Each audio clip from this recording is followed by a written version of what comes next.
panggilan Allah yang istimewa adalah panggilan haji dan umroh. Bapak Ibu, beruntung sekali orang itu bila dipanggil Allah. Orang yang bisa mendatangi sholat jamaah itu beruntung sekali. Yang kedua, ketika orang dipanggil Allah untuk bisa melaksanakan haji dan umroh itu beruntung sekali. Kenapa ada panggilan haji dan umroh? Bapak Ibu, ibadah itu ada dua. Ada ibadah yang melibatkan maliyah saja, harta saja, seperti sedekah, zakat, infak. Ada ibadah yang hanya melibatkan fisik saja, seperti puasa, sholat. Yang ketiga, ada ibadah yang melibatkan harta dan melibatkan fisik, yaitu ibadah umroh dan haji. Ini asal usulnya. Dulu itu ada seseorang miskin sowan kepada Rasulullah, ya Rasulullah, enak ya orang kaya, dia sholat seperti kita, dia bisa ibadah seperti kita, tapi orang kaya itu bisa berderma yang kita tidak bisa berderma. Akhirnya Rasulullah bersabda, zikirlah subhanallah, subhanallah, subhanallah 33 kali sehabis sholat. Alhamdulillah, alhamdulillah 33 kali sehabis sholat. Allahu Akbar, Allahu Akbar 33 kali sehabis sholat. Maka apa yang kamu baca sehabis sholat itu bisa mengalahkan sedekah, infaknya orang-orang kaya. Akhirnya kemudian Rasulullah banyak bersabda bahwa al-faqru syainun indan nas wa azyanu indallah. Fakir tidak mempunyai harta itu menurut manusia celah, tapi itu menjadi penghias bagi orang-orang di sisi Allah, bagi orang-orang fakir di sisi Allah.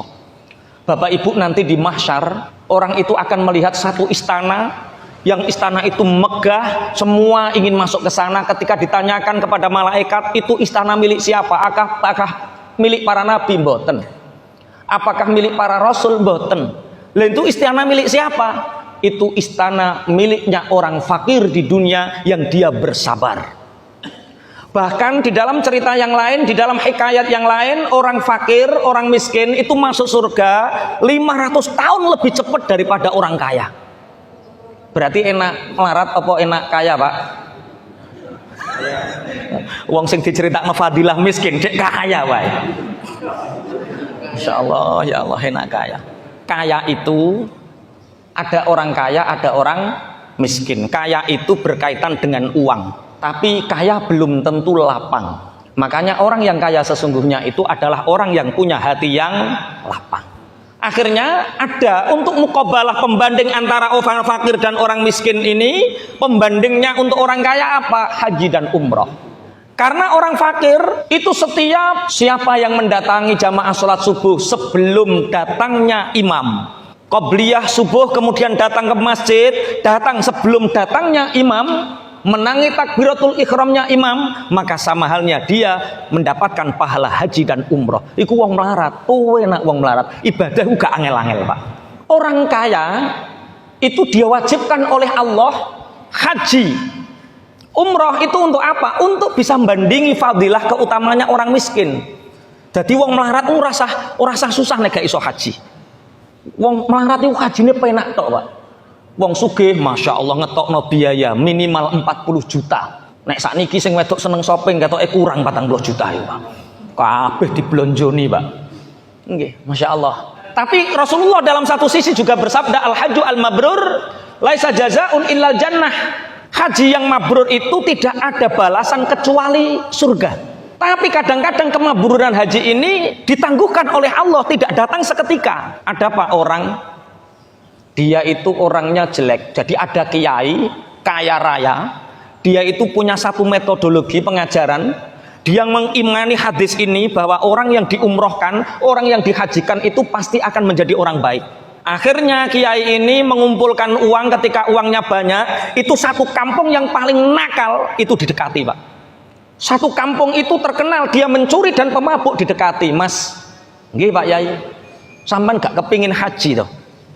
Kepingin Pak Yai, tapi awak cek rusak ngene iki piye, wong ora duwe duit, aku gak punya uang, kelakuanku masih buruk. Gak apa-apa Mas, tak biayai, ini uangnya, berangkatlah haji.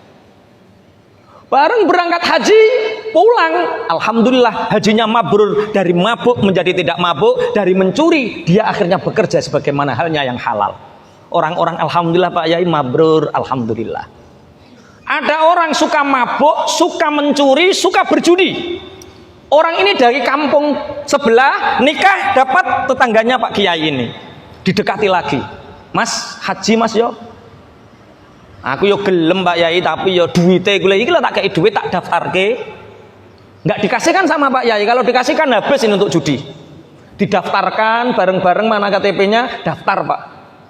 Bareng daftar, pulang. Yang asalnya judi dia itu hanya ikut-ikutan, pulang jadi bandarnya Pak. Ciri wong-wong wis kajine mblarah iki. Jenenge kaji mabur iki.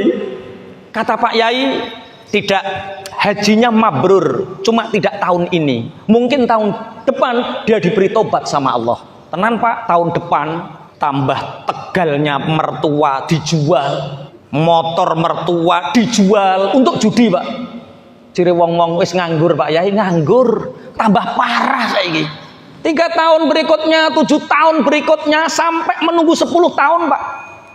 Di kampung itu masyhur, ada orang yang setiap nisful lail jam 1:30 malam datang ke masjid, iktikaf di masjid, sholat, menangis, tapi tidak ada yang tahu siapa itu orangnya.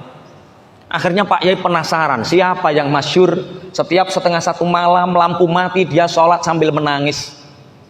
Akhirnya Pak Yai itu mulai sore pura-pura di masjid, dia tidur di pojokan, tidak ada yang tahu. Orang ini masuk, kemudian ketika orang ini mau pulang sebelum subuh, dicegat sama Pak Yai, dilihat ternyata orang yang mencuri ini, orang yang pemabuk ini, orang yang penjudi ini. Pak Yai menangis, nah ternyata kemabruran hajimu itu menunggu 10 tahun. Ada Pak, orang haji tambah medit, tambah medit, tambah medit. Ada Pak. Saman punya tetangga seperti itu. Itu jangan digunjing, jangan dihina. Mungkin kemabrurannya itu ditahan oleh Allah. Ada yang 1 bulan sebelum kematiannya baru mabrur Pak. Orang pelit seumur-umur hidup pelit, haji sudah 3 kali tapi usah medit Pak. Itu 1 bulan sebelum meninggal datang ke orang-orang ngasih uang, ngasih uang, jiri wong kadingaren ya Pak Kaji kok luman. Kadingaren Pak Kaji kok luman. Bareng luman dermawan 1 bulan mati Pak. Oh ternyata kemaburan haji itu tidak harus seketika, tapi ada kalanya ditunda. Semoga yang berangkat tahun ini dan selanjutnya juga diberi kemabruran oleh Allah. Allahumma amin.